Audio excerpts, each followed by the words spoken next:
Chapter 17 Alther Alone. While the boggart and the canoes were winding their long and complicated way through the marshes, Alther was following the route his old boat Molly used to take back to the castle. Alther was flying the way he loved to fly, low and very fast, and it was not long before he overtook the bullet boat. It was a sorry sight. 10 oarsmen were wearily pulling on the oars as the boat crept slowly back up the river. Sitting in the stern of the boat was the hunter, hunched and shivering and silently pondering his fate, while the prow, the apprentice, to the hunter's extreme irritation, fidgeted about, occasionally kicking the side of the boat out of the boredom and in an effort to get some feeling back into his toes. Alther flew unseen over the boat, for he appeared only to those he chose, and continued his journey. Above him the clear sky was clouding over with heavy snow clouds, and the moon had disappeared, plunging the bright snow-covered riverbanks into darkness.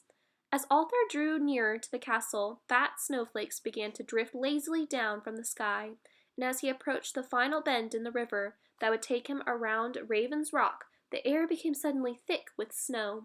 Alther slowed right down, for even a ghost can find it hard to see where he's going in a blizzard, and carefully flew on toward the castle. Soon through the white wall of snow Alther could see the glowing red embers that were all that remained of Sally Mullen's tea and alehouse. The snow sizzled and spat as it landed on the charred pontoon, and as Alther lingered for a moment over the remains of Sally's pride and joy, he hoped that somewhere, on the cold river, the hunter was enjoying the blizzard. Alther flew up the rubbish dump, past the discarded rat door, and made a steep ascent over the castle wall. He was surprised how peaceful and quiet the castle was. He had somehow expected the upheavals of the evening to show, but it was past midnight by now, and a fresh blanket of snow covered the deserted courtyards and old stone buildings. Alther skirted around the palace and headed along the broad avenue known as Wizard Way that led to the Wizard Tower. He began to feel nervous. What would he find? Drifting up the outside of the tower, he soon spotted the small arched window at the top that he had been looking for. He melted himself through the window and found himself standing outside Marcia's front door, or so it had been a few hours earlier. Alther did the ghost equivalent of taking a deep breath and composed himself. Then he carefully discomposed himself just enough to pass through the solid purple planks and thick silver hinges of the door and expertly rearranged himself on the other side. Perfect. He was back in Marcia's rooms. And so was the dark wizard, the necromancer, Dom Daniel. Dom Daniel was asleep on Marcia's sofa. He lay on his back with his black robes wrapped around him and his short black cylindrical hat pulled down over his eyes, while his head rested on Boy 412's pillows. Dom Daniel's mouth was wide open and he was snoring loudly. It was not a pretty sight. Alther stared at Dom Daniel, finding it strange to see his old master again in the very same place where they had spent so many years together. Alther did not remember those years with any fondness, even though he had learned all and much more than he had wanted to know about magic. Dom Daniel had been an arrogant and unpleasant extraordinary wizard, completely uninterested in the castle and the people there who needed his help, pursuing only his desire for extreme power and eternal youth, or rather, since Dom Daniel had taken a while to work it out, eternal middle age.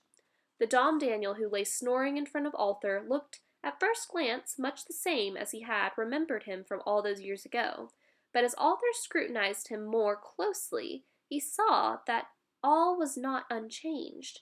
There was a gray tinge to the necromancer's skin that spoke of years spent underground in the company of shades and shadows.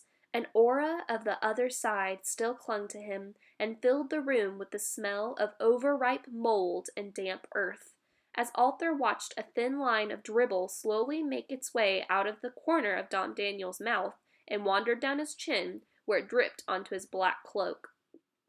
To the accompaniment of Dom Daniel's snores, Alther surveyed the room.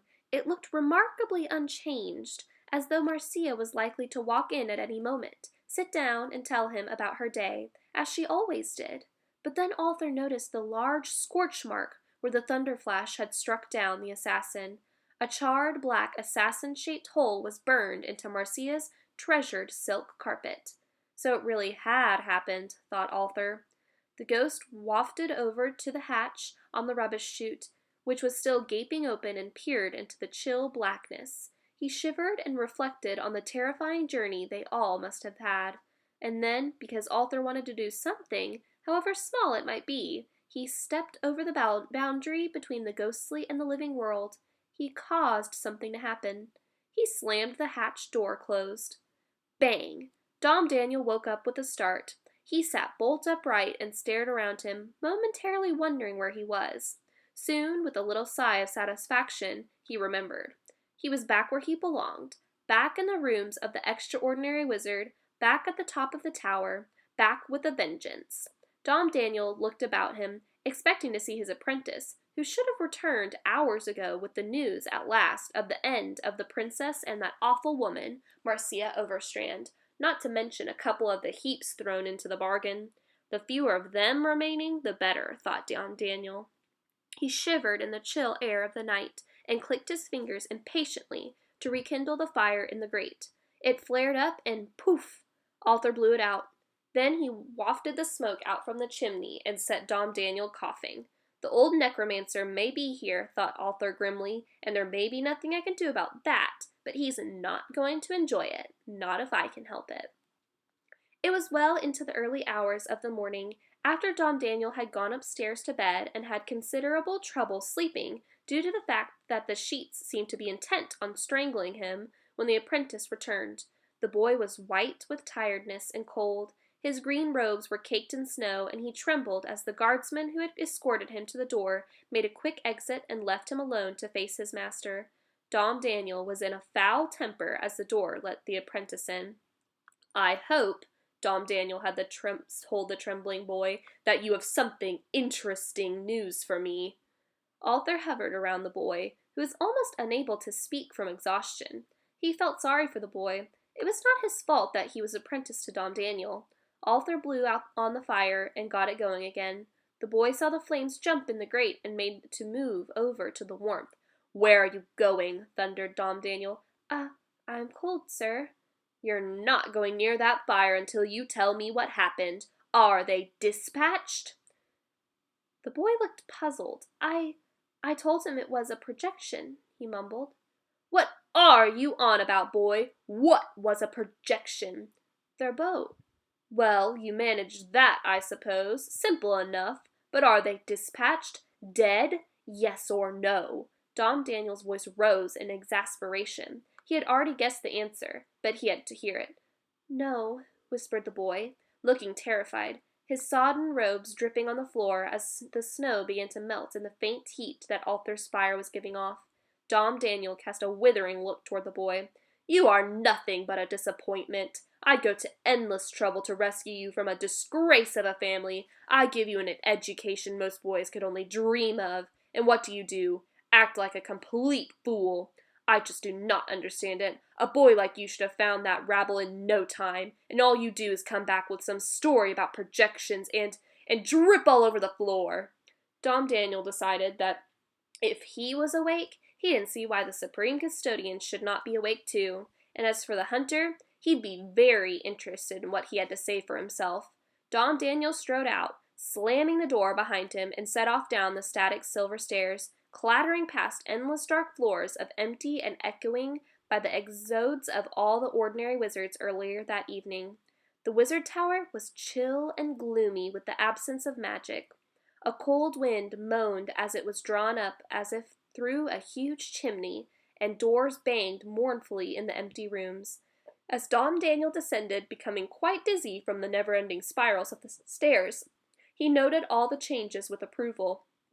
This was how the tower was going to be from now on, a place for serious dark magic. None of those irritating ordinary wizards prancing around with their pathetic little spells. No more namby-pamby incense and plinky-plonky happy sounds of floating in the air. And certainly no more frivolous colors and lights. His magic would be used for greater things, except he might fix the stairs. Dom Daniel eventually emerged into the dark and silent hall. The silver doors to the tower hung forlornly open. Snow had blown in and covered the motionless floor, which was now a dull gray stone. He swept through the doors and strode across the courtyard. As Dom Daniel stamped angrily through the snow and made his way along Wizard Way to the palace, he began to wish he had thought to change out of his sleeping robes and slippers before he had stormed out.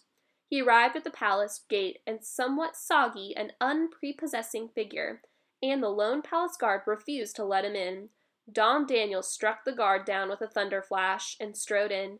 Very soon the supreme custodian was roused from his bed for the second night running. Back at the tower, the apprentice had stumbled to the sofa and fallen into a cold and unhappy sleep. Alther took pity on him and kept the fire going. While the boy slept, the ghost took the opportunity of causing a few more changes. He loosened the heavy canopy above the bed so that it was hanging only by a thread. He took the wicks out of all the candles. He added a murky green color to the water tanks and installed a large, aggressive family of cockroaches in the kitchen. He put an irritable rat under the floorboards and loosened all the joints of the most comfortable chairs. And then, as an afterthought, he exchanged Dom Daniel's stiff, black, cylindrical hat, which lay abandoned on the bed, for one just a little bigger. As dawn broke, Alther left the apprentice sleeping and made his way out to the forest, where he followed the path he had once taken with Silas on a visit to Sarah and Galen many years ago.